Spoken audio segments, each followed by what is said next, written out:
नमस्कार बच्चों। इस क्लास में हम लोग डिस्कस करेंगे प्राइमरी यूपी टेट 2014 में ईवीएस का पेपर कैसा आया था। अगर आप चैनल पे नए हैं तो चैनल को सब्सक्राइब जरूर करें और अगर आपको वीडियो अच्छी लगे तो वीडियो को लाइक जरूर करें। तो चलिए शुरू करते हैं। 2014 के ईवीएस का सेक्शन देखते हैं।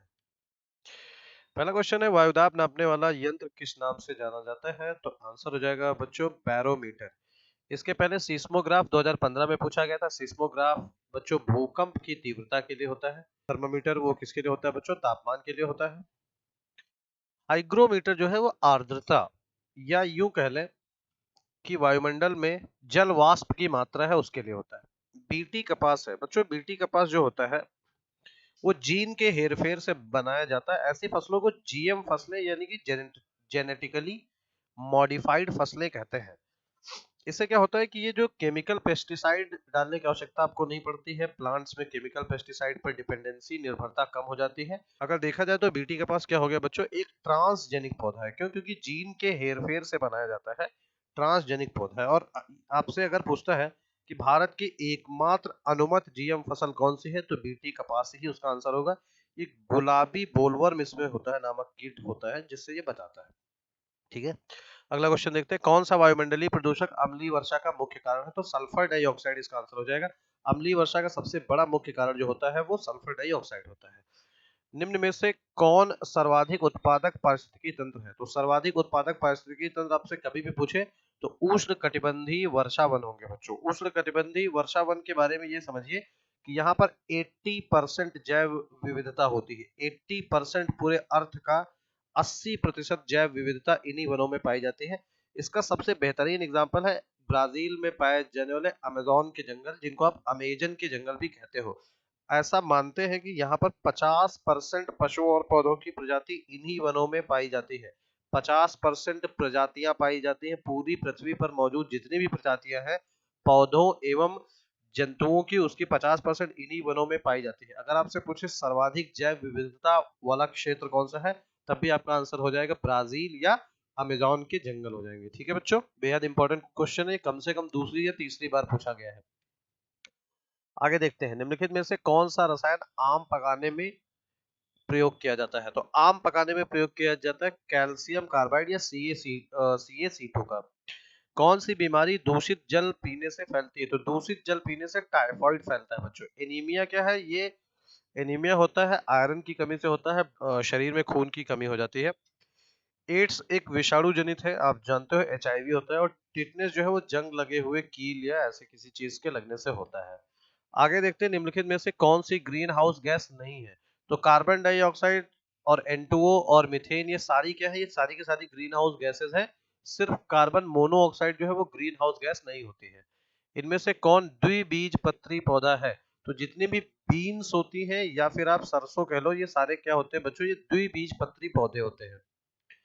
आगे देखते हैं, पौधों में जल का अधिग्रहण किसके द्वारा होता है? पौधों में जल का अधिग्रहण जो है वो जाइलम के द्वारा होता है। जाइलम जल का जो सिस्टम होता है जो जड़ों से लेकर के हर पार्ट तक जल पहुंचाता है। वहीं अगर फ्लोएम की बात की जाए तो फ्लोएम फूड को पहुंचाता है। ठीक है बच्चों, कौन सा प्रथम साहित्य स्रोत है? तो प्रथम साहित्य स्रोत पूछ लिया जाए या संस्कृत का प्राचीनतम ग्रंथ पूछ लिया जाए तो सबका आंसर होगा ऋग्वेद। ऐसा अनुमानित है कि ऋग्वेद जो है वो 3500 से 4000 वर्ष पुराना है। अभी तक जो स्रोत है, इससे भी ओल्ड हो सकता है, बट जो स्रोत मौजूद है उसके हिसाब से 3500 से 4000 ईयर ओल्ड है। ये आप ध्यान रखिएगा। और ये प्रथम साहित्य स्रोत है संस्कृत भाषा का। चलिए बच्चों, अगला देखते हैं। 131, वायुमंडल में 99% भाग पर किन दो गैसों का विस्तार है? तो 99% भाग पर विस्तार जो है वो नाइट्रोजन और ऑक्सीजन हो जाएगा बच्चों। नाइट्रोजन और ऑक्सीजन हो जाएगा। अगर हम ध्यान से देखें तो नाइट्रोजन 78% है, जबकि ऑक्सीजन जो है वो 21% है। दोनों को मिला दे तो 99% होता है। वहीं अगर देखा जाए तो आर्गन गैस इसके बाद आता है, उसका नंबर आर्गन गैस 0.93% है।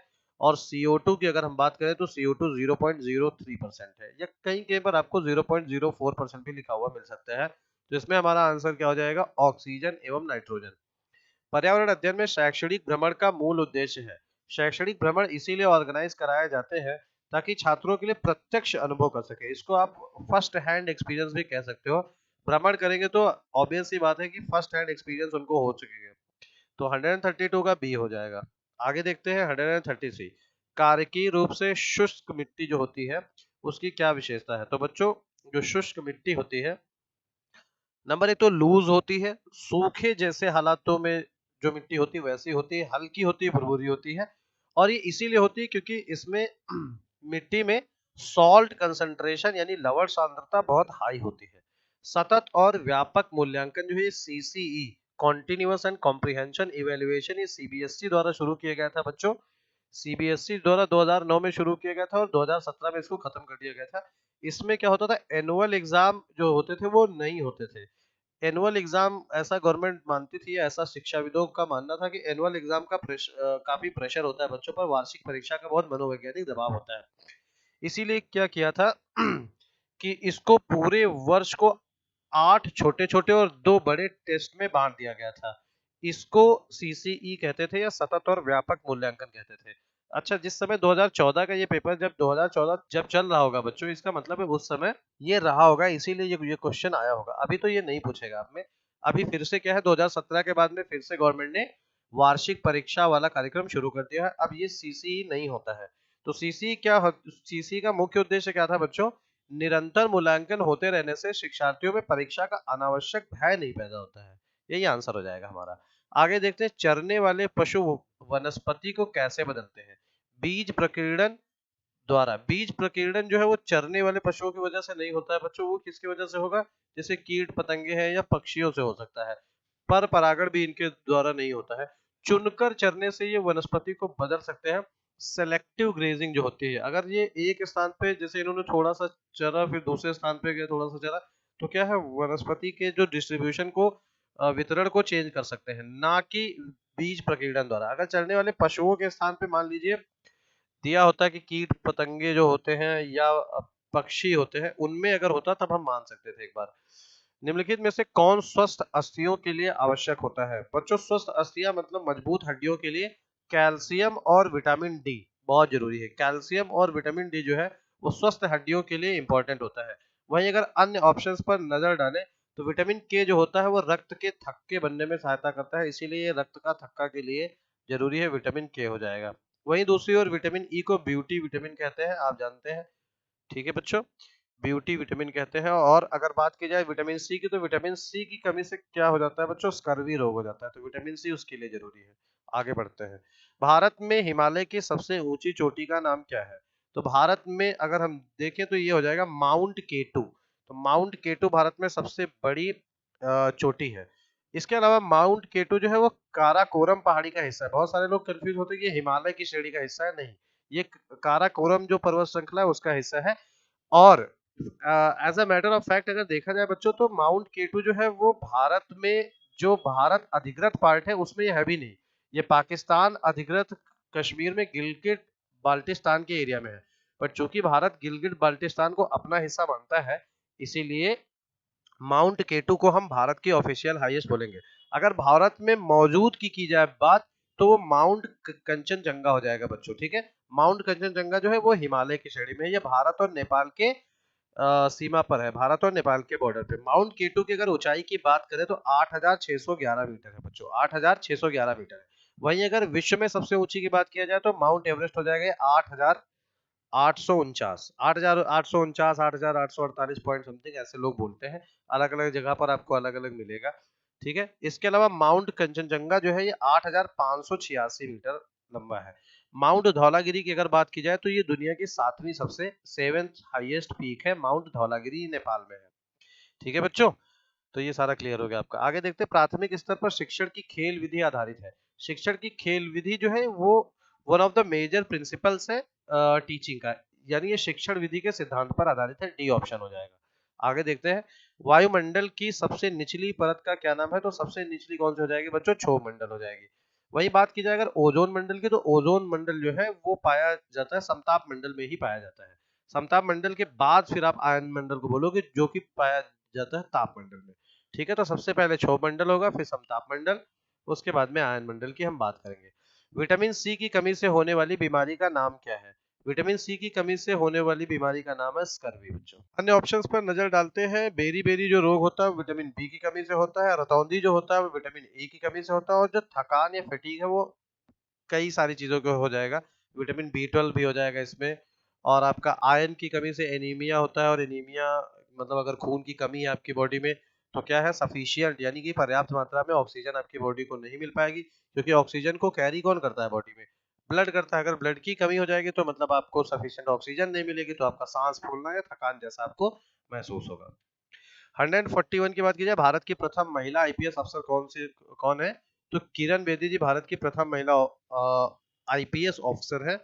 प्रतिभा पाटिल की बात की जाए तो ये पहली राष्ट्रपति हो जाएंगी, पहली महिला राष्ट्रपति हो जाएंगी, देश की पहली महिला राष्ट्रपति हो जाएंगी, ठीक है। हंसा मेहता जी जो है ये फर्स्ट वीसी है, पहली महिला वीसी है। वाइस चांसलर जो यूनिवर्सिटी में सबसे बड़ा होता है, चांसलर तो हालांकि राज्यपाल ही होता है, तो इसीलिए वीसी सबसे बड़ा होता है। पहली महिला वीसी है, कौन से यूनिवर्सिटी की थी ये, तो ये बड़ौदा यूनिवर्सिटी की बनी थी। पद्मजा नायडू जी की बात की जाए तो लॉन्गेस्ट सर्विंग गवर्नर हो जाएंगी, यानी कि सबसे लंबे समय तक सर्व करने वाली राज्यपाल हो जाएंगे, लॉन्गेस्ट सर्विंग गवर्नर हो जाएंगी, ये सबसे लंबे समय तक सर्व करने वाली राज्यपाल हो जाएंगी। असम का प्रसिद्ध एक सींग वाले गैंडे वाला वन्य जीव अभ्यारण्य कौन सा है, तो क्या बहुत आसानी से कर लोगे, इसका आंसर क्या हो जाएगा, काजीरंगा हो जाएगा। निम्नलिखित में से कौन सा आग्नेय चट्टान का उदाहरण है, तो आग्नेय चट्टान का उदाहरण कौन सा है बच्चों, बेसाल्ट है, बेसाल्ट आग्नेय चट्टानों का उदाहरण है। पृथ्वी के वातावरण की किस सतह में ओजोन परत पाई जाती है, तो बच्चों ओजोन परत मैंने अभी आपको पहले ही बताया, स्ट्रेटोस्फेयर या समताप मंडल में पाया जाता है। तो सिख धर्म के संस्थापक निम्न में से कौन है, सिख धर्म के संस्थापक कौन हो जाएंगे बच्चों, गुरु नानक देव जी सिख धर्म के संस्थापक हो जाएंगे। भूकंप की तीव्रता मापने का यंत्र देखिए, ये 2015 में भी आया था और फिर से 2014 में भी आया है, तो आप देख सकते हैं कितना इंपॉर्टेंट है। तो भूकंप मापने का यंत्र जो होता है उसको बोलते हैं सीस्मोग्राफ। वही फिजियोग्राफ मैंने आपको बताया था, शरीर के विभिन्न मापक जैसे ईसीजी, ब्लड प्रेशर इनके लिए होता है। कार्डियोग्राफ हार्ट के लिए, बैरोग्राफ अगेन वायुमंडलीय दबाव के लिए या हवा का दबाव। दक्षिणी गोलार्ध का सबसे लंबा दिन किस दिन होता है, बात अगर दक्षिणी गोलार्ध की जाए तो 22 दिसंबर हो जाएगा, बात अगर उत्तरी की जाए तो 21 जून हो जाएगा बच्चों, ठीक है। जिस दिन क्या होता है, दिन सबसे लंबा होता है और रात सबसे छोटी। सत्यार्थ प्रकाश के लेखक का नाम है, सत्यार्थ प्रकाश के लेखक का नाम हो जाएगा स्वामी दयानंद सरस्वती जी। अगले क्वेश्चन को देखते हैं, बिहू भारत के किस राज्य का लोक नृत्य है, तो बिहू जो है वो असम का लोक नृत्य है, असोम लिखा हुआ है, असम इसको आप लिख लीजिएगा, कोई दिक्कत की बात नहीं है, बहुत सारे लोग ऐसे भी लिखते हैं।